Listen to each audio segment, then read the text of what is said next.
बिस्मिल्लाहिर्रहमानिर्रहीम, अस्सलाम वालेकुम एवरीवन। लास्ट लेक्चर में हम लोगों ने 1.1 को कवर किया था। इस लेक्चर में हम लोग एक्सरसाइज नंबर 1.2 को करेंगे। ठीक है, एक्सरसाइज 1.2 को सॉल्व करने से पहले आपको कुछ डेफिनेशंस आनी चाहिए, इसलिए सबसे पहले हम लोग आर्टिकल करेंगे। तो अगर आपने मेरी पहली वीडियो एक्सरसाइज 1.1 को नहीं देखा तो डिस्क्रिप्शन में लिंक मौजूद है, आप उस पर क्लिक करके एक्सरसाइज 1.1 को देख सकते हैं। ठीक है, चलते हैं लेक्चर की तरफ। अच्छा, यहाँ पे देखें तो आपकी बुक का पेज नंबर 4 है। ठीक है, ये 1.2 से पहले आर्टिकल है आपका। तो यहाँ पे आपके पास टाइप्स है मैट्रिसेस की। मैंने आपको पहले बताया था कि मैट्रिक्स जो है वो एक सिंगुलर है। ठीक है, अब उसके जो प्लूरल है ना उसे हम लोग बोलते हैं मैट्रिसेस, यानी बहुत सारे मैट्रिसेस। अब देखिए तो सबसे पहली जो डेफिनेशन आपके पास आती है, जो कि हम लोगों ने लास्ट लेक्चर में डिस्कस भी की थी, वो थी रो की और कॉलम की। तो हम लोग इसको अगेन डिस्कस करते हैं कि रो मैट्रिक्स क्या है। वो कहता है a matrix is called a row matrix if it has only one row. ठीक है, वहाँ तो आप लोगों ने ये देखा था कि रो किसको बोल रहे हैं, कॉलम किसको बोल रहे हैं। ठीक है, अब इसमें यह है कि अगर आपके पास एक मैट्रिक्स है, ठीक है, उसके अंदर सिर्फ एक रो है, यानी एक ही हॉरिजॉन्टल वे में कुछ नंबर्स लिखे हुए हैं, तो आप उसे क्या कहोगे कि वो कौन सा मैट्रिक्स है, वो रो मैट्रिक्स है। ठीक है, जैसे यहाँ पे देखिए आपके पास बुक में एग्जांपल दी हुई है। देखिए यहाँ पे सिर्फ एक रो है, यहाँ पे सिर्फ एक रो है, जिसकी वजह से इसे कौन सा मैट्रिक्स बोलते हैं, रो मैट्रिक्स बोलते हैं। नेक्स्ट है आपके पास कॉलम मैट्रिक्स। ठीक है, सेम इस तरह से इसमें भी यही होगा कि कॉलम मैट्रिक्स में भी आपके पास सिर्फ एक कॉलम होगा। ठीक है, अगर आपके पास एक मैट्रिक्स है उसमें सिर्फ एक कॉलम है तो आप उसे क्या बोलोगे, कॉलम मैट्रिक्स। अब नेक्स्ट पेज में देखें तो आपके पास एग्जांपल्स हैं। ठीक है, तो देखिए यहाँ पे सिर्फ आपके पास एक जो है वो वर्टिकल फॉर्म में नंबर्स लिखे हुए हैं, तो ये आपके पास सिर्फ एक कॉलम है और यहाँ पे भी एक ही कॉलम है, जिसकी वजह से इस मैट्रिक्स को हम लोग क्या बोलेंगे, कॉलम मैट्रिक्स। ठीक है, नेक्स्ट है आपके पास रेक्टेंगुलर मैट्रिक्स। ठीक है, आप लोगों ने छोटी क्लासेस में पढ़ा भी होगा कि रेक्टेंगुलर मैट्रिक्स क्या होता है, कि उसमें आप लोगों के पास चारों साइड्स होती हैं वो इक्वल नहीं होती, स्क्वायर मैट्रिक्स में इक्वल होती है ना। तो सेम इसी तरह से यहाँ पे आपकी जो रोज और कॉलम होंगे वो आपस में इक्वल नहीं होंगी। इसकी डेफिनेशन को देख लेते हैं। यहाँ पे ये है कि आपके पास एक मैट्रिक्स है। ठीक है, उसको हम लोगों ने जो नेम दिया वो एम का दिया हुआ। ठीक है, वो पता है ना, मैट्रिक्स को हम लोग क्या कहते हैं, कुछ नेम असाइन करते हैं। तो यहाँ पे कहते हैं वो रेक्टेंगुलर कब होगा, अगर उसकी नंबर ऑफ रोज जो है एम की वो इक्वल नहीं है नंबर ऑफ कॉलम्स की। यानी आपके पास एक मैट्रिक्स है, उस मैट्रिक्स के अंदर आपकी अगर नंबर ऑफ रोज जो है वो इक्वल नहीं है नंबर ऑफ कॉलम्स के, तो वो क्या कहलाएगा, रेक्टेंगुलर मैट्रिक्स कहलाएगा। जैसे अगर आप ए का मैट्रिक्स देखते हो तो यहाँ पे कितनी रोज हैं, 3 रोज हैं, 2 कॉलम्स हैं, तो ये क्या बन गया, रेक्टेंगुलर मैट्रिक्स बन गया। ठीक है, अब यहाँ पे भी देखें तो यहाँ पे कितनी है, 2 रोज हैं और 3 कॉलम्स हैं, तो ये फिर क्या बना, रेक्टेंगुलर, क्योंकि इसकी रोज और कॉलम्स जो है वो आपस में इक्वल नहीं है। नेक्स्ट देखें तो यहाँ पे एक रो है और 3 कॉलम्स हैं, तो ये भी फिर कौन सा मैट्रिक्स हुआ, रेक्टेंगुलर। और डी वाले को देखें तो यहाँ पे क्या है, आपके पास 3 रोज है और एक कॉलम है, तो अकॉर्डिंग टू डेफिनेशन ये कौन सा मैट्रिक्स बन गया, रेक्टेंगुलर मैट्रिक्स बन गया। ठीक है, आई होप आपको समझ आ रही होगी। नेक्स्ट है आपके पास स्क्वायर मैट्रिक्स। ठीक है, स्क्वायर मैट्रिक्स में क्या होगा कि आपकी नंबर ऑफ रोज जो है वो इक्वल होंगी नंबर ऑफ कॉलम्स के। ठीक है, आपको पता है कि स्क्वायर की चारों साइड्स जो होती हैं वो आपस में क्या होती हैं, इक्वल होती हैं। तो देखिए यहाँ पे नीचे एग्जांपल है, आपके पास ए है ना, अब यहाँ पे कितनी रोज हैं, 2 रोज हैं, 2 कॉलम है, तो ये कौन सा मैट्रिक्स बन गया, स्क्वायर मैट्रिक्स बन गया। ठीक है, इसमें भी देखें तो आपके पास कितनी रोज हैं, 3 रोज है मैट्रिक्स बी में और 3 कॉलम है, तो ये कौन सा मैट्रिक्स बन गया, बी मैट्रिक्स जो है कौन सा बन गया, स्क्वायर मैट्रिक्स बन गया। लाइक अब इसमें देखें तो यहाँ पे भी एक रो है और एक कॉलम है, तो ये आपके पास कौन सा मैट्रिक्स बन गया, स्क्वायर मैट्रिक्स बन गया। नेक्स्ट है आपके पास नल और जीरो मैट्रिक्स। ठीक है, यानी ऐसा मैट्रिक्स अगर मैट्रिक्स के अंदर तमाम एंट्रीज, मैंने पहले भी लेक्चर में बताया था, एंट्रीज का मतलब होता है जितने नंबर्स अंदर लिखे हुए हैं।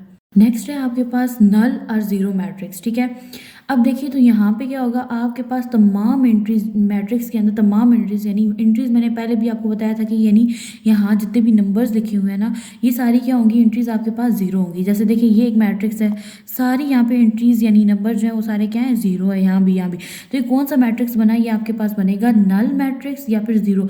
नल यानी कोई वैल्यू ही नहीं है, जीरो मतलब तमाम एलिमेंट्स जो है वो क्या है, जीरो है। नेक्स्ट है आपके पास ट्रांसपोज ऑफ अ मैट्रिक्स। ठीक है, अब इसमें आप लोग क्या करते होते हो, इसमें आपके पास एक मैट्रिक्स होता है। ठीक है, आप लोग इंटरचेंज कर देते हो, यानी रोज है ना उसको कॉलम बना दोगे, कॉलम को क्या कर दोगे, रोज बना दोगे, तो वो आपके पास क्या बन जाता होता है, ट्रांसपोज बन जाता है। यानी interchanging of rose into column, column into रोज, ये इसकी सिंपल सी डेफिनेशन है। अब देखिए तो आप इसको रिप्रेजेंट किस तरह से करते हैं, तो रिप्रेजेंट करने के लिए आप लिखते हो ए, यानी जो भी मैट्रिक्स है ना आपके पास, ए है, बी है, सी है, डी है, जो भी, उसके ऊपर छोटा सा आपका स्मॉल लेटर का टी आता है, तो ये इसकी जो है इसको रिप्रेजेंट करने का मेथड होता है ए ट्रांसपोज, यानी ए का जो मैट्रिक्स है ना उसका ट्रांसपोज हमने लिया है। अब देखिए नेक्स्ट पेज में जैसे आपको एक मैट्रिक्स दिया गया है, ए का मैट्रिक्स है। ठीक है, अब देखिए 1 2 3, देखिए सबसे पहले ये जो रो थी ना 1 2 3, अकॉर्डिंग टू डेफिनेशन उन्होंने क्या किया, पहली रो को कॉलम बना दिए, देखिए 1 2 3। अब देखिए क्या था 2 1 0, ये आपके पास सेकंड रो थी, इन्होंने क्या किया सेकंड रो को सेकंड कॉलम बना दिए, देखिए 2 1 0। नेक्स्ट है आपके पास -1 4 -2, ये आपके पास थर्ड रो थी, तो यहाँ पे ये आपका थर्ड कॉलम बन गया, ठीक है। तो इस तरह से हम लोग क्या करते होते हैं, ट्रांसपोज ले लेते हैं, ठीक है। अब नेक्स्ट है आपके पास नेगेटिव ऑफ अ मैट्रिक्स, ठीक है, यानी कि आपके पास एक मैट्रिक्स है, आपने उसका नेगेटिव लेना है, ठीक है। तो अब इसका इजी मेथड ये होता है, मैट्रिक्स के अंदर जो आपके पास एंटिटीज होती हैं, यानी एंट्रीज हैं जितनी भी आपके पास, आप क्या करते हो, जो पॉजिटिव होती है ना उसको आप नेगेटिव कर देते हो, नेगेटिव को आप लोग पॉजिटिव कर देते हो। जैसे एग्जांपल के तौर पे जैसे आपके पास ये एक मैट्रिक्स है ना, आप देखिए मैट्रिक्स ए जो है यहाँ पे पॉजिटिव है, यहाँ पे आगे क्या हो गया नेगेटिव, -a हो गया।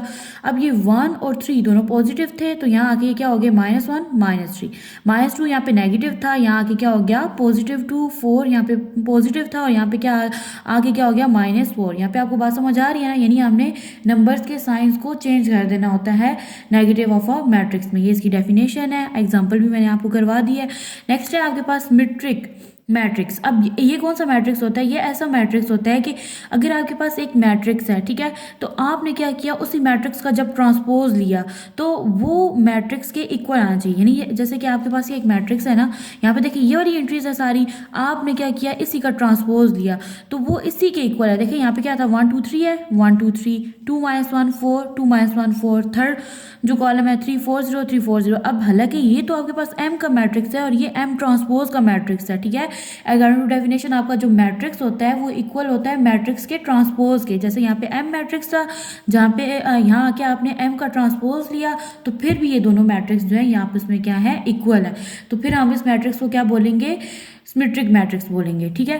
नेक्स्ट है आपके पास स्क्यू सिमेट्रिक मैट्रिक्स। अब ये कैसा मैट्रिक्स होता है, ये एक स्क्वायर मैट्रिक्स होता है, और ये आपने याद रखना है कि सिमेट्रिक मैट्रिक्स जो होता है ये भी स्क्वायर मैट्रिक्स होता है, यानी इसकी नंबर ऑफ रोज जो होती हैं वो इक्वल होती है नंबर ऑफ कॉलम्स के। नेक्स्ट है आपके पास स्क्यू सिमेट्रिक मैट्रिक्स, ठीक है। अब स्क्यू सिमेट्रिक मैट्रिक्स में क्या होता है कि स्क्वायर मैट्रिक्स ए, यानी आपके पास एक मैट्रिक्स है, ठीक है, वो स्क्वायर मैट्रिक है, ठीक है, और वो सिमेट्रिक कब होगा, जब आप अगर आप ट्रांसपोज लेते हो ना वो इक्वल होना चाहिए माइनस, यानी आपके पास एक मैट्रिक्स है जिसका नेम है ए, ठीक है, तो जब आप ट्रांसपोज लेते हो तो वो जो ट्रांसपोज है वो मैट्रिक्स ए की नहीं बल्कि माइनस उस मैट्रिक्स के साथ साइन आ जाता है, उसके इक्वल होता है। चलिए मैं करके दिखाती हूँ। अब देखिए मेरे पास क्या है, एक मैट्रिक्स है, ठीक है, तो मैंने क्या करना है, इसको स्क्यू सिमेट्रिक बनाने के लिए सबसे पहले मैं इसका ट्रांसपोज लूँगी और मेरा जो ट्रांसपोज है वो इक्वल होना चाहिए -a, यानी माइनस जो ए मैट्रिक्स है उसके। तो चलिए सबसे पहले मैं ट्रांसपोज ले लेती हूँ, ठीक है। अब देखिए ए है ना, ट्रांसपोज देना, छोटा सा टी ऊपर आ जाएगा, तो ये देखिए जो पहली रो है ये क्या बन जाएगा, पहला कॉलम, ठीक है। ये देखिए 0 2 3 पहली रो थी, अब ये देखिए दूसरी रो है ना, तो ये क्या बन जाएगा, दूसरा कॉलम। अब ये देखिए तीसरी रो है, तो ये क्या बन जाएगा, तीसरा कॉलम बन जाएगा, ठीक है। अब मैंने क्या किया, इसका ट्रांसपोज ले लिया। नेक्स्ट स्टेप में आप लोग क्या करोगे, हर एंट्री के साथ माइनस माइनस को ऐड करते जाओगे, ठीक है। तो ये देखिए मेरे पास पहले क्या है, 0 है ना, तो मैं लिख दूंगी -0, 2 है -2, 3 है, क्या बन गया -3। अब ये -2 है ना, तो इसके साथ -a वाला और -2, यानी हमने माइनस सबके साथ ऐड करना, तो ये -0 है, ये -1 है, ये क्या बन गया माइनस इंटू -3, यानी माइनस ऐड करना था, माइनस इंटू -1, और ये क्या आपके पास 0। तो अब देखिए तो यहाँ पे आपके पास क्या बन जाएगा 0, तो आप उसके साथ कोई साइन लगाओ या ना लगाओ तो एक ही बात होती है। -2 -3, यहाँ पे देखिए माइनस माइनस क्या हो गया +2, ये आ गया 0, यहाँ पे क्या आ गया आपके पास -1, ये देखिए माइनस माइनस क्या हो गया प्लस, तो आपके पास क्या आ गया 3, माइनस माइनस क्या हो गया प्लस, ये आ गया 1, और ये आपके पास क्या है 0 है। अब अगर आप लोग ऊपर देखें तो आपके पास ये वही मैट्रिक्स बन गया है, ये वाला ये वही मैट्रिक्स बन गया जैसा मैट्रिक्स ए था। तो हमने प्रूव कर लिया ना कि अगर हम लोग ए का ट्रांसपोज लेते हैं फिर उसमें हम लोग माइनस का साइन तमाम एंट्रीज के साथ अगर ऐड करते हैं तो हमारे पास आंसर क्या आ जाता है, ए ट्रांसपोज इक्वल हो जाता है हमारे पास -a के। तो ये वाली जो कंडीशन है हमने प्रूव कर लिया। तो ये वाली जो कंडीशन होती है ये किस में आ रही होती है, ये आपके पास स्क्यू सिमेट्रिक में आती है, ठीक है।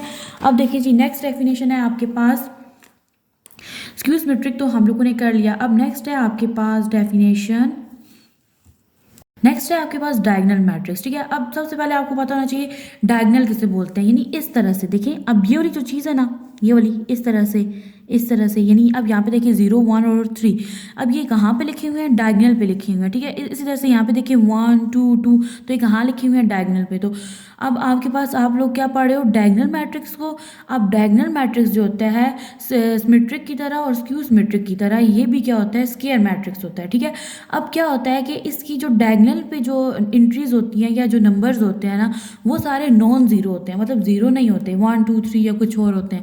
लेकिन डायगनल के अलावा जितनी भी एंट्रीज होती है ना, वो सारी ज़ीरो होती हैं। जैसे अब इस एग्जांपल में देखें, डायगनल पे क्या है, नंबर्स हैं, और मतलब नॉन ज़ीरो नंबर्स हैं, और सारे जो हैं वो क्या हैं, ज़ीरोज़ हैं। अब यहाँ पे भी देख लें, यहाँ पे भी, ठीक है। तो आप लोगों ने ये बात याद रखनी है कि डायगनल में आपके पास क्या आ रहे होते हैं, नंबर्स आ रहे होते हैं, नॉन ज़ीरो नंबर्स, यानी 1 2 3, और डायगनल के अलावा जितनी भी एंट्रीज होती हैं वो सारी क्या होती हैं, ज़ीरो होती हैं। अब नेक्स्ट देखिए, तो आपके पास नेक्स्ट क्वेश्चन है, आपके पास डेफिनेशन जो है, सॉरी, स्केलर मैट्रिक्स है, ठीक है। और स्केलर मैट्रिक्स किसे कहते हैं, ये एक डायगनल मैट्रिक्स होता है, ठीक है। जैसे डायगनल मैट्रिक्स था ना, वो क्या था, स्क्वायर मैट्रिक्स था। तो अब जो आपके पास स्केलर मैट्रिक्स है वो क्या है, डायगनल मैट्रिक्स है, ठीक है। उसको हम लोग क्या कह रहे होते हैं, डायगनल मैट्रिक्स को स्केलर मैट्रिक्स कह रहे होते हैं। If all the diagonal entries are same, यानी अब यहाँ पे क्या बात हो रही है, डायगनल में तो हम लोगों ने ये बात की थी कि डायगनल पे जो एंट्रीज है ना, वो नॉन जीरो होती हैं और सारे जीरो होते हैं, ठीक है। लेकिन स्केलर में आके ये होता है कि वहाँ पे ये कंडीशन नहीं थी कि आपकी एंट्री साइज सेम होनी चाहिए, ठीक है, यानी कोई भी हो सकती है, 1 2 3 4 होनी चाहिए। लेकिन स्केलर में ये होता है कि आपकी जो डायगनल पे जो एंट्रीज है ना, वो साइज सेम होनी चाहिए। जैसे अब यहाँ पे आप देख सकते हैं, देखिए डायगनल में सारे के हैं, यहाँ पे सारे 2 हैं, यहाँ पे सारे 3 हैं, ठीक है। तो इन दोनों में ये डिफरेंस है। वहाँ पे आपके पास कोई कंडीशन नहीं होती कि सारे जो एंट्रीज हैं वो सेम होनी चाहिए। लेकिन स्केलर मैट्रिक्स जो होता है, ये डायगनल मैट्रिक्स होता है, और इसमें आपके पास जो डायगनल में जो एंट्रीज होती हैं वो सारी क्या होती हैं, सेम होती हैं। नेक्स्ट है आपके पास आइडेंटिटी मैट्रिक्स, ठीक है। अब जो आइडेंटिटी मैट्रिक्स है उसे ही यूनिट मैट्रिक्स भी बोलते हैं, मतलब ये दोनों मैट्रिक्स एक ही होते हैं, इनके डिफरेंट डिफरेंट नेम्स हैं। अब यहाँ पे ये कि डायगनल मैट्रिक्स जो होता है, इसको हम लोग क्या कह रहे होते हैं, आइडेंटिटी मैट्रिक्स कहते हैं। If all diagonal entries are 1, यानी कि यहाँ पे क्या होता है कि डायगनल पे सारी एंट्रीज आपकी 1 होनी चाहिए। तो देखिए यहाँ पे डायगनल में सारी एंट्रीज 1 है ना, और सारी जो है वो क्या होनी चाहिए, 0 होनी चाहिए। सिर्फ डायगनल वाली एंट्रीज जो है वो 1 होनी चाहिए। इसको आप लोग किस तरह से रिप्रेजेंट करते हो, कैपिटल ए से, सॉरी आई से रिप्रेजेंट करते हैं आप लोग, ठीक है। अब यहाँ पे बस आपके पास ये कंडीशन होती है कि यहाँ पे आपके पास डायगनल पे जो एंट्रीज है ना, वो 1 होनी चाहिए।